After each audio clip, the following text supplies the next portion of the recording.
نحمده ونصلي ونسلم على رسوله الكريم أما بعد فأعوذ بالله من الشيطان الرجيم بسم الله الرحمن الرحيم اهدنا الصراط المستقيم صدق الله العلي العظيم وقال الملأ من قوم فرعون فرعون کی قوم کے سردار بولے، یعنی وہی مشیر. اور اگر آپ تاریخ دیکھیں تو مشیروں ہی نے بڑے بڑے سمجھدار لوگوں کی مت کو مار کے رکھ دیا. حضرت علی رضی اللہ تعالی عنہ کسی نے آپ پر اعتراض کیا اور کہنے لگا حضرت آپ کے دور میں حالات بڑے خراب ہوئے اور پچھلے خلفاء کے دور میں ایسے حالات نہ تھے. تو آپ نے فرمایا کہ ان کے مشیر ہم تھے اور ہمیں مشورہ دینے والے تم ہو. تو انسان کتنا بھی بڑے مقام پر فائز ہو، مشوروں کا بڑا اچھا یا برا اثر ہوتا ہے. تو حضرت علی رضی اللہ تعالی عنہ کی تو یہ عاجزی تھی، اور جو حالات خراب ہوئے تھے اس کی اور بھی کئی وجوہات تھیں.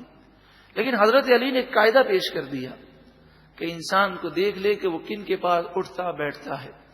چوروں کے پاس اٹھنے والا اور بیٹھنے والا چور بن جاتا ہے، ڈاکوؤں سے دوستی رکھنے والا اور ان کے مشوروں کو سننے والا ڈاکو بن جاتا ہے.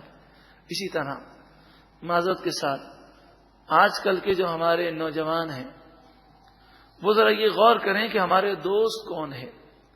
اکثر ہم نے یہ دیکھا، بلکہ خود کئی نوجوانوں نے مجھے بتایا کہ ہمارے دوست ہمارے والدین کا مذاق اڑاتے ہیں. ہمارے دوست کہتے ہیں کہ کیا تمہارے والدین نے تمہیں غلام بنایا ہوا ہے؟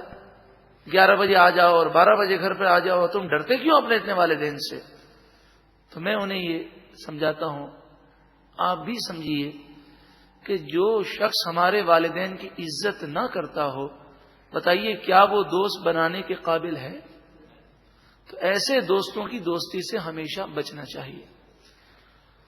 تو فرعون کی قوم کے درباری بولے اتذر موسیٰ وقومہ، اے فرعون تو نے موسیٰ علیہ السلام و بنی اسرائیل کو چھوڑا ہوا ہے لیفسدوا فی الارض، کہ زمین میں فساد کریں، ویذرک وآلہتک، اور تجھے اور تیرے معبودوں کو چھوڑ دیں.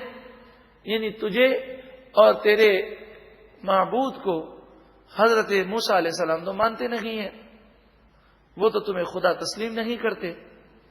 تو نے حضرت موسیٰ علیہ السلام ان کی قوم کو کیوں چھوڑا ہوا ہے؟ اب قوم کا مطالبہ یہ تھا کہ موسیٰ علیہ السلام کو شہید کیا جائے، لیکن فرعون کی جرت نہ تھی. اب سب کے سامنے یہ کیسے کہہ سکے کہ میری جرت نہیں ہے؟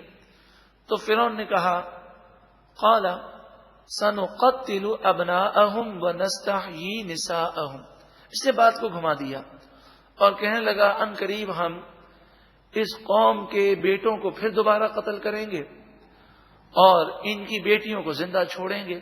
جیسے ہم نے 70,000 بیٹے قتل کیے تھے پہلے اور 90,000 عورتوں کے حمل ضائع کیے تھے، اب دوبارہ ان کی نسلوں کو مٹانا شروع کریں گے اور انہیں سزا دیں گے. مطالبہ ہے کہ موسیٰ علیہ السلام کو شہید کرو.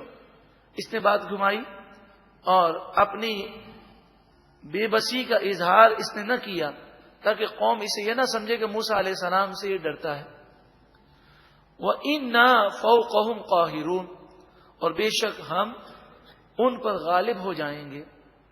قال موسیٰ، جب یہ بات بنی اسرائیل کو معلوم ہوئی کہ دربار میں ایسے مشورے ہوئے ہیں، قال موسیٰ لقومہ استعینوا باللہ واصبروا، موسیٰ علیہ السلام نے اپنی قوم سے فرمایا اے میری قوم، اللہ سے مدد مانگو اور خوب عبادت میں لگ جاؤ اور صبر کرو. ان الارض للہ، زمین کا حقیقی مالک صرف اللہ ہے. یورثها من یشاء من عبادہ، وہ اپنے بندوں میں سے جسے چاہتا ہے حکومت دیتا ہے، زمین کا وارث بناتا ہے.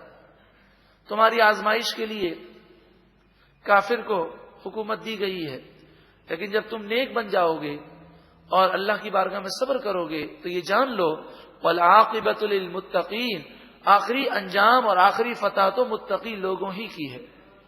قالوا اوذینا من قبل ان تأتینا، ان لوگوں نے کہا یہ باتیں تو سب صحیح ہیں، مگر آپ کے آنے سے پہلے بھی فرعون نے ہمارے بچوں کو بہت قتل کیا ہے، اب دوبارہ وہ یہی کام کرے گا۔ قالوا، وہ بولے، اوذینا من قبل ان تأتینا، آپ کے آنے سے پہلے بھی ہمیں بڑی تکلیفیں دی گئیں، ومن بعد ما جئتنا، اور آپ تشریف لے آئے اس کے بعد بھی فرعون ہم پر ظلم کر رہا ہے اور ظلم کی پلاننگ بنا رہا ہے، تو آپ کوئی کرم کر دیں، اللہ سے دعا کریں کہ فرعون ہلاک ہو جائے۔ مفسرین فرماتے ہیں اس موقع پر حضرت موسیٰ علیہ السلام نے فرعون کی ہلاکت اور بربادی کے لیے دعا کی، اور جب آپ نے دعا کی تو وحی نازل ہوئی کہ آپ کی دعا قبول کر لی گئی، لیکن اس کا ظہور 40 سال کے بعد ہوا۔ اس دعا کے 40 سال کے بعد فرعون ہلاک ہوا۔ تو موسیٰ علیہ السلام نے دعا کی قبولیت کی بات فرمایا، قال عسى ربکم ان یہلک عدوکم، ان قریب تمہارا رب تمہارے دشمن کو ہلاک کر دے گا، وَيَسْتَخْلِفَكُمْ فِي الْأَرْضِ، اور تمہیں زمین میں ان کا وارث بنا دے گا، یعنی زمین میں تمہاری حکومت ہوگی، لیکن پھر یہ یاد رکھنا کہ برائی مت کرنا اور تقوی اختیار کرنا۔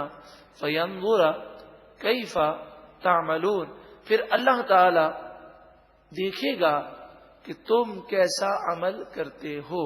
یہاں مراد یہ ہے کہ اللہ تعالی تمہیں حکومت دے گا، لیکن جب تم برائی کرو گے اور تم بھی حکومت کے نشے میں ظلم اور نافرمانی پر آ جاؤ گے تو تم پر بھی مصیبتیں آئیں گی اور تم بھی حکومت سے محروم ہو جاؤ گے۔ اب وہ 40 سال جو گزرے ہیں، جن 40 سال کے بعد فرعون ہلاک ہوا، یہ 40 سال فرعون کو تنبیہ کے لیے گزرے ہیں۔ فرعون پر اور فرعونی قوم پر مختلف عذابات آئے، عذاب کی جھلکیاں آئیں تاکہ وہ ہل جائے، توبہ کر لے، سدھر جائے، مگر جب بھی کوئی عذاب آتا تو یہ ڈرتے، اور جب عذاب ٹل جاتا تو یہ سرکش ہو جاتے۔